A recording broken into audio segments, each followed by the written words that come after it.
bagong LPA o InvestW na bubuo na sa Dagat Pasipiko. May banta nga ba ito sa ating bansa? Alamin ang posibleng direksyon ng bagyo bago pumasok ng bansa. Magandang araw Pilipinas, ito ang PNN Panahon News Network, ang inyong daily weather authorities sa bansa. Para sa real-time updates ng ating panahon, i-like, i-share at i-subscribe ang aming channel. Salamat sa inyong suporta. Mga kababayan, may namataan namang bagong low pressure area o LPA sa silangang bahagi ng Pacific Ocean. Ang sistemang ito ay binigyan ng designation ng 99W ng Joint Typhoon Warning Center habang ito ay patuloy na kumikilos pakanluran. Ang lokasyon nito ay nasa layong 4,204 kilometro silangan ng Mindanao. Nasa labas ng ating Philippine Area of Responsibility o PAR. Malapit ito sa Marshall Island at karagatang sakop ng Micronesia. Sa kasalukuyang kalagayan sa ngayon, ayon sa pagsusuri, mababa ang tsansa na ito'y maging ganap na bagyo. Wala itong direktang epekto sa ating bansa at malayo pa ang posisyon nito sa ating bansa. Inaasahan na ang sistemang ito ay magdadala lamang ng maulap at maulang panahon sa paligid ng Guam at Caroline Island at limitadong development sa kasalukuyan. Sa ngayon, malinaw na hindi pa ito banta sa ating bansa. Ngunit bilang paalala, ang mga ganitong sistema ay maaring magbago depende sa kondisyon ng karagatan at atmosphere. Kaya mahalaga ang tuloy-tuloy na monitoring lalo na sa mga susunod na araw. Sa kasalukuyan, mas nangingibabaw pa rin ang epekto ng easterlies dito sa ating bansa.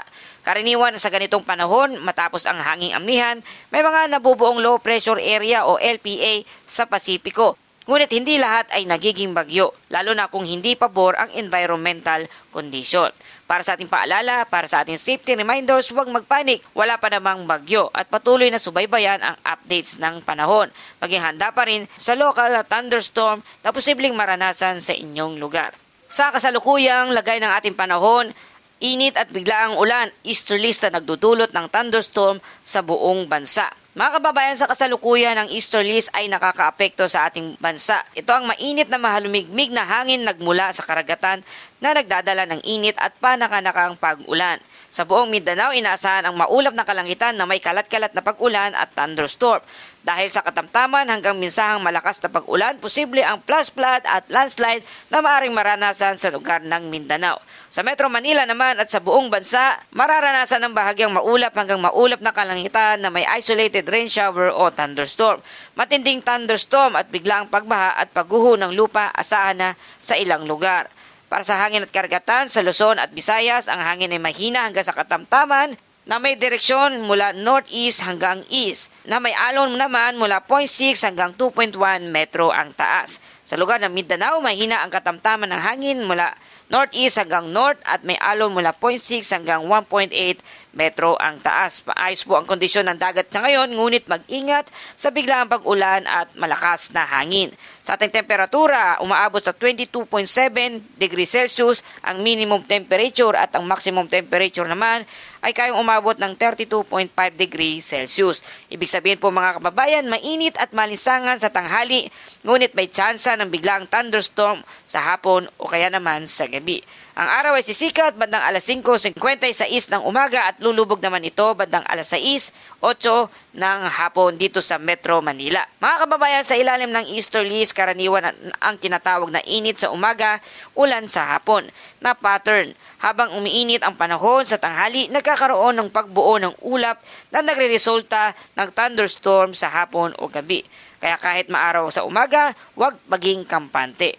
Sa mga nakaraang taon, ganito pa rin ang pattern ng karaniwang nararanasan sa pagsisimula ng tag-init, kung saan ang init ay sinusundan ng localized thunderstorm. Kaya naman patuloy tayo sa ating paalala, uminom ng maraming tubig, iwas exhaustion at magdala ng payong, iwas naman sa init at ulan. Iwasan ng open areas kapag mayroong kidlat at maging alertos. Para sa ating buod na balita, easterlies ang umiiral sa buong bansa at Mindanao, mas maraming pag-uulan ang posibleng maranasan. Sa lugar ng Luzon at Visayas, isolated thunderstorm, mainit ngunit may biglaang pag-ulan. At para naman sa ating Bible verse of the day mula sa Awit 46 verse 1, ang Diyos ang ating kanlungan at kalakasan, handang saklolo sa panahon ng kaguluhan. Mga kababayan, sa gitna ng pabago-bagong panahon, paalala na may sandigan tayo sa oras ng pangangailangan, manatiling handa at matatag at kumapit sa ating Panginoong Hesus. Ito ang PNN, Panahon News Network. Laging maging handa sa anumang pagbabago ng panahon. Para sa susunod na ulat, please like, share, and subscribe na kayo para lagi kayong updated dito sa Lagay ng Panahon. At yan po ang ating Balitang Panahon. Hanggang sa muling ulat panahon.